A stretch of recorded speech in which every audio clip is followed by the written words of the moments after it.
Stephen and God, hello all. Oshta afternoon, good afternoon, Wado. Thank you for watching. So this is day 12, part B of reading Black Rednecks and White Liberals by Thomas Sowell. And I'm going to try and make it through it. It's my last section. I'm in need of a nap or something. I've got a cold. But I enjoyed our outing yesterday, visiting with our daughter, who's like 4 hours away from us. And I had to drive 8 hours because I'm the only driver. I'm tired. But we had a great day, and we're being productive but slow today. So the Potsdam, Potsdam agreement among the victorious Soviet, American, and British governments facilitated these mass expulsions but the expulsions and the hatred behind them were visible even before that agreement. Oh man, let's find out. In early May 1945, Czech nationalists, in conjunction with communists, began to treat the Germans of the Sudetenland, Sudetenland, like the Nazis had treated the Jews. Oh man. Murders, atrocities of all kinds, thefts, expropriation became the order of the day. Even before Potsdam, Potsdam, Germans were required to wear white badges. Shut the front door. No way. Did you know that? Because I surely didn't. What the what? So, hold on. So they're going to remember that. And then when the tables are turned and something happens that's astronomical with the Jewish people later, they're going to have them wear the star. I literally only heard of that at that time. I literally thought, I didn't know. What? Hang on.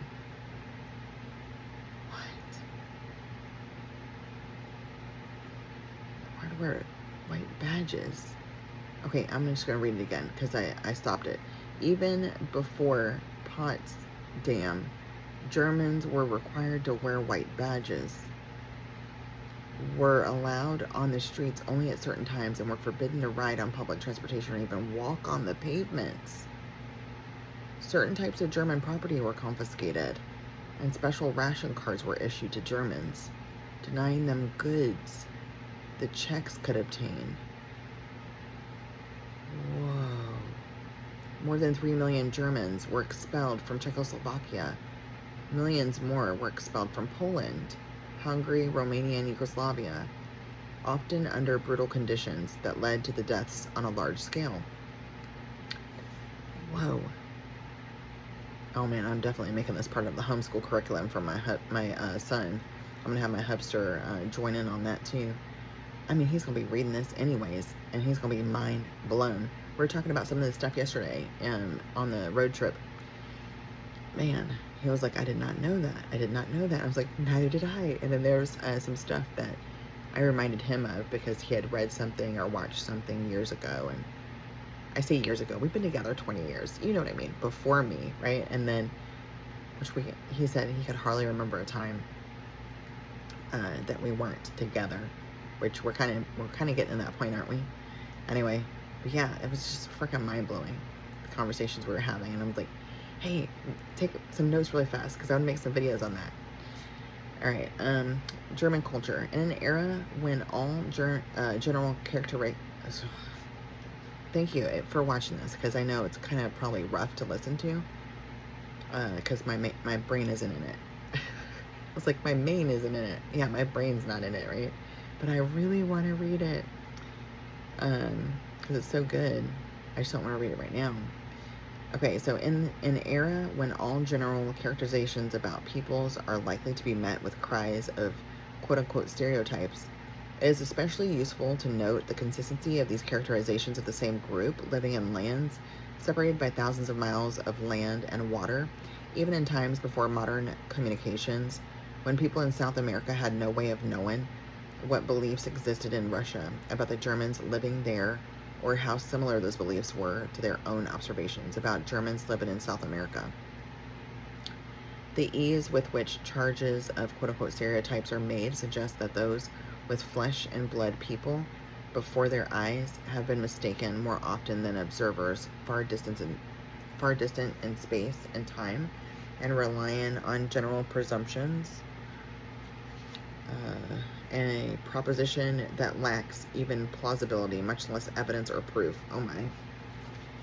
Craft skills. Long before German societies became industrialized, Germans were skilled craftsmen in many fields. Absolutely. Germans were known for brewing beer in Roman times, and Germany today produces more beer than any other country in Europe. Now, I wasn't thinking beer, right? When they said that, I was thinking of all the beautiful things that they can actually make, all the things they're skilled at, right?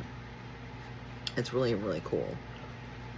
Let's see. People of oh wow. They produce more beer than any other country in Europe. People of German ancestry have set up breweries as far away as Australia and China. The famous, oh gosh, Tsingtao, Tsingtao beer of China, having been created by Germans there. Wow, that's pretty neat. The leading American brands of beer, Budweiser, Coors, and Miller, were likewise all created by people of German ancestry. Gosh. German breweries in Buenos Aires drove English beer out of the market there. In the Brazilian state of Sao Paulo, the only producers of beer in the early 20th century were Germans. Dang. Beer brewing Germans are not simply a stereotype. German craftsmen also pioneered in making, oh, here we go, pianos, and took the skill with them to other countries. The first pianos in colonial America were built by Germans, who also led the way in building pianos in Australia, Russia, France, and England. German craftsmanship also created optical products that made such firms as Zeiss, Zeiss, Schneider, Schneider, Rodenstock, Rodenstock, and Voigtlander, Voigtlander, world leaders in high quality lens production. Huh, didn't know that. The leading lens making firm in the United States was founded by two German immigrants named Bausch and Lomb. Oh my gosh, no way! That's crazy. I used to use their products before LASIK. Anyway, that's crazy. Printing was another area in which Germans led the way. Gutenberg, Gutenberg, introduced printing with movable type in Europe, and centuries later, Germans set up the first printing press in the Western Hemisphere. When printing presses began to spread from Western Europe into Eastern Europe, they spread first into German enclaves in the East, because here were concentrated people who could read. Oh yeah, that makes sense. Germans also pioneered in map making. Oh dang. The name America was given to the Western Hemisphere by a German map maker. What? No. Where is that in our history books, right? Because we wouldn't want to link anything positive to the Germans now, would we?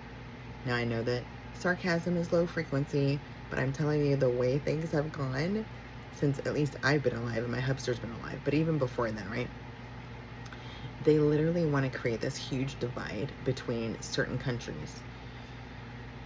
Okie dokie. Anyway, mining was another area in which Germans became renowned as far back as the 16th century. Copper mines in Britain were opened up by Germans, as were silver mines in Mexico, Spain, and Norway. I had no idea. In addition to the German mining communities in the Balkans, already noted, German craftsmanship in metal created the first armor and swords manufactured in Mexico. Shut up. As well as a renowned quote-unquote Kentucky rifle. No way, right? This gnat is gnatting. I created another trap, so we're going to see if I can humanely relocate them. Anyway, which was in fact made by Germans in Pennsylvania. For thousands of years, Germans excelled in, which was in fact made by Germans in Pennsylvania. That's crazy. For thousands of years, Germans excelled in military operations. German generals held positions of high command in the Roman legions, as they would in later centuries command armies in Tsarist. Sorry, my brain was just like, craziest.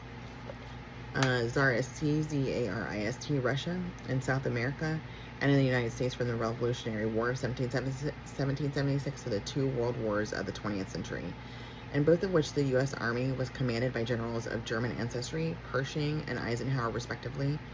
German commanders of American military forces in the Second World War also included Admiral Chester Nimitz, Nimitz, who commanded the Pacific Fleet, and General Karl Spaatz, Spaatz, whose bombers reduced much of Germany to rubble. In both World Wars, the armies of Germany inflicted far more casualties on opposing forces than the Germans sustained themselves. During the Middle Ages, the Teutonic Teutonic Knights conquered Prussia, which became the heartland of German military prowess for centuries to come. German fighting men were in demand by rulers in Eastern Europe and in the Ottoman Empire, and were used by the British in their attempt to suppress the rebellious American colonies, as well as by the Americans in order to bring their citizen army up to the military standards required to fight the British. Ironically, Germans produced not only leading military men, but also leading pacifist groups, such as the Mennonites, who also spread to other countries. Whether in agriculture, industry, commerce, or the military, Germans became known for thoroughness, organization, punctuality, and hard work, as well as for specific skills. Other countries not only welcomed German immigrants, but some actively recruited them, and in some cases subsidized their travel. And here we go. I believe that in order to be welcomed into a country, you need to be able to be bringing a skill with you that will be beneficial to the betterment of that country, right? And that's not discrimination. That's literally common sense, man. Learn some stuff before you come over, please, right? Anyways, like this, like they're literally welcoming them. Like, hey, we know they're great workers. They have great skills. They are punctual. They're organized. They're thorough, right? Come on in. Let's go, right? Not only in Eastern Europe, but also in developing nations in the Western Hemisphere and in Australia, Germans were recruited to pioneer in opening up undeveloped wilderness. You're supposed to not drain a country. You're supposed to help elevate it. Point blank, period, okay? Cultural persistence. Wherever Germans settled around the world, there were newspapers printed in German, and I kind of feel like the people who are in charge of immigration, all that kind of stuff, like there needs to be an independent thing that keeps track of your progress. And you have so ever much to contribute, like time to contribute to the advancement of the society. And if you aren't, like, put it to you this way, if you're still on welfare, if you're still on whatever it is, you have to go back. Like, literally, you're not making it here. You're making it in the taxpayer system, like as far as utilizing resources that could be better allocated elsewhere. It's not being harsh, it's being serious, okay? I need to do a video on that. Anyway, wherever Germans settled around the world, there were newspapers printed in German. In Russia, the St. Petersburg Zeitung, Zeitung, was founded in 1727, followed in later years by the Saratov Deutsche Zeitung, Saratov Deutsche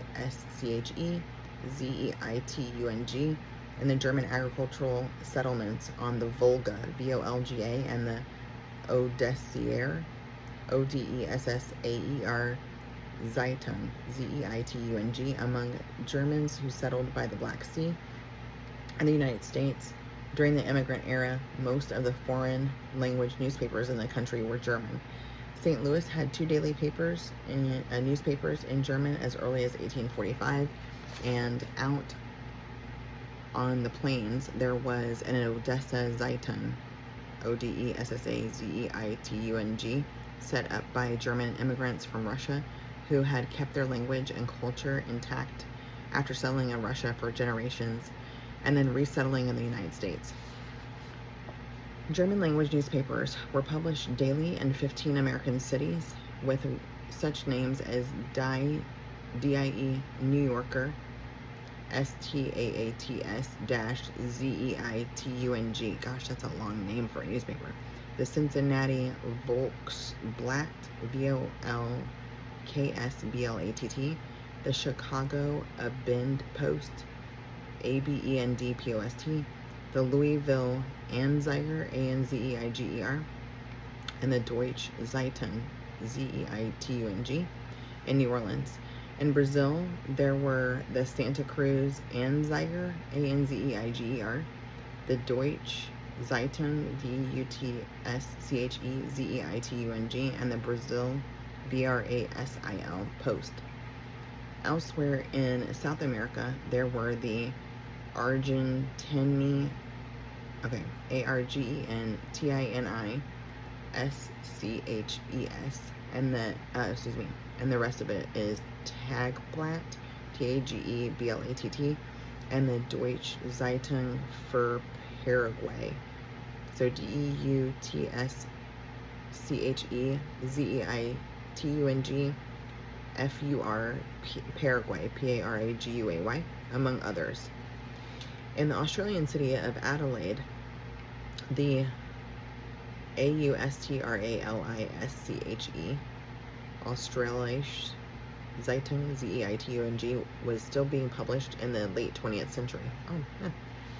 These German language newspapers in countries around the world were just one indication of the persistence of the German culture among people settled for generations, or even centuries, in other countries. German settlers in Australia built houses and communities in the style that they had been used to in their homeland. A German traveler in the 19th century, Australia, wrote of an immigrant settlement there. There are German public houses, a German drugstore, German doctors, stores, blacksmith, carpenter, school, church. In fact, everything is German. The traveler would believe himself in some little village of the old country between the Rhine, Rhine, and the Oder, Oder.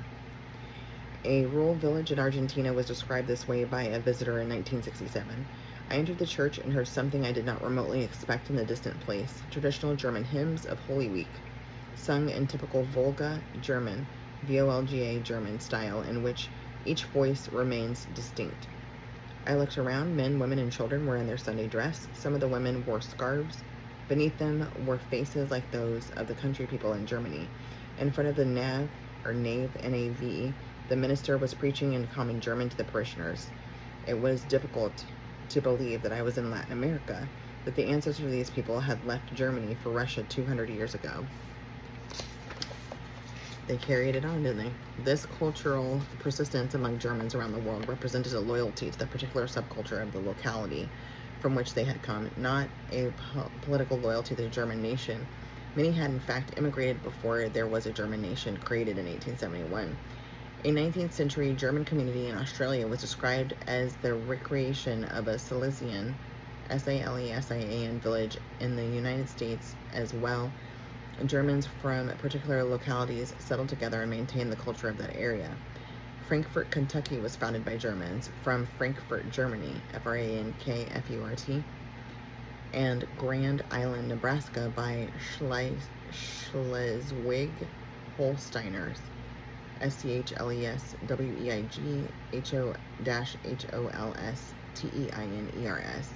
Lomira, Lomira, Wisconsin, was settled almost exclusively by Prussians from Brandenburg, Brandenburg,